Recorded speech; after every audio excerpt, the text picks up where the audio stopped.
अस्सलाम वालेकुम, welcome back दोस्तों। मैंने कहा था हमारा टॉपिक, हमारा सिलेबस छोटा है, बस आप लोग को टेक्निकल होके चलना है, लेकिन आप मानते नहीं थे। खैर, हम लोकल एंड स्पेशल लॉज कर रहे हैं और इसके अंदर हमारा अगला टॉपिक है maintenance of public order ordinance Punjab 1960।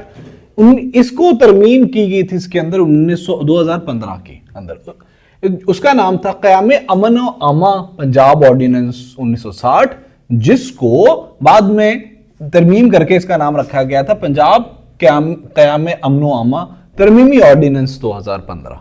ठीक है, मतलब इसके आने के एमसीक्यूज आने के चांसेस हैं कि कब पंजाब मेंटेनेंस ऑर्डर आया था। ठीक है, 1960 में आया था और तरमीम हुई थी 2015 के अंदर। उसका नाम तरमीमी ऑर्डिनेंस 2015 था, पंजाब क़याम अमन व अमा। इसकी पहली दफा के अंदर तो टाइटल ही होगा, जाहिर सी बात है। दूसरी दफा जो थी, जो हमारे सिलेबस का हिस्सा है, मैं यहां पे सिर्फ वो 7 दफा लिखी है। अच्छा, अहम बात यह है कि इसकी सिर्फ 7 दफा ही आपके सिलेबस का हिस्सा, हमने 7 ही करनी है, बाहर नहीं जाना।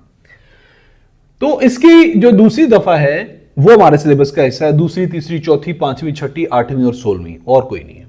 दूसरी दफा के अंदर तारीफात होती हैं, दूसरी भी करने की जरूरत नहीं है। तो यानी 6 दफा को आपने याद करना है। 6 को अभी मैं नमूनियम से आपको याद भी करा देता हूं।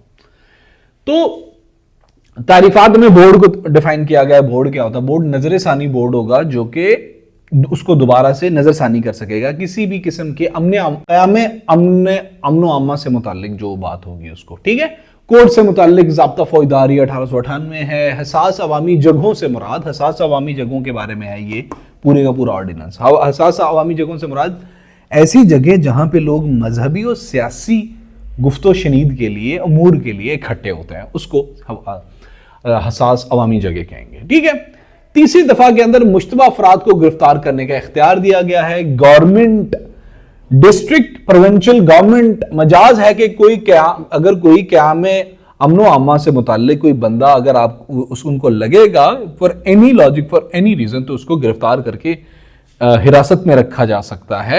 मुख्तलिफ अमूर जो कि क़याम अमन आमा मतलब आम लोगों की हयाती से मुताल्लिक कोई भी मसाइल क्रिएट कर, मतलब अगर चोर बाजारी में लेन देन कोई बंदा कर रहा है, किसी जो आम लोगों का अमन है उससे मुताल्लिक कोई भी हरकत कर रहा है, या किसी ऐसी तंजीम का मेंबर है जो कि आम लोगों के सुकून अमन को बर्बाद करने का उनका मोटो है। अच्छा, यहां पे 7 दिनों का नाम दिया गया। अगर 7 दिन पहले उसका मेंबर था, फिर भी 7 दिनों के अंदर अंदर या आने वाले 7 दिनों में हो सकता है, तो भी पुलिस उसको गिरफ्तार कर सकती है। चौथी दफा के अंदर, चौथा सेक्शन इसका, मुश्तबा अशखास की फोटो वगैरह लेने का इख्तियार है। मतलब यह है कि गवर्नमेंट, जो डिस्ट्रिक्ट गवर्नमेंट है या प्रोविंशियल गवर्नमेंट है, वो तस्वीर उतार सकेगी ऐसे किसी बंदे का जो सस्पेक्टेड लगेगा लॉ इन्फोर्समेंट एजेंसीज को, और वो बंदा तस्वीर उतरवाने देगा और अपनी तहरीर और दस्तखत के नमूने भी फराहम करेगा अगर वो मजाज अथॉरिटी उससे पूछेगी। मतलब वो कॉपरेट करेगा। अगर वो कॉपरेट नहीं करेगा तो इसी छठी दफा के अंदर ही 6 महीने की सजा उसे बताई गई है, चौथी दफा के अंदर।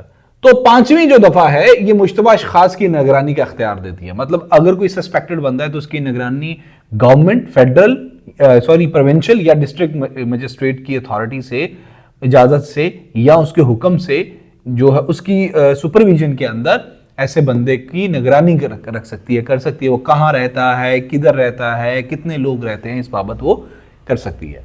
छठी दफा के अंदर मतबूआत पर निगरानी रखने का इख्तियार, मतलब जो पब्लिकेशंस होती हैं ना, वो तो नहीं कि कहीं आम लोगों के सुकून को बर्बाद कर रही, मतलब अखबार, रिसाले, कोई भी इशाअत, कोई आर्टिकल, तो इस तरह की उस पर निगरानी रख सकती है डिस्ट्रिक्ट गवर्नमेंट या प्रोविंशियल गवर्नमेंट।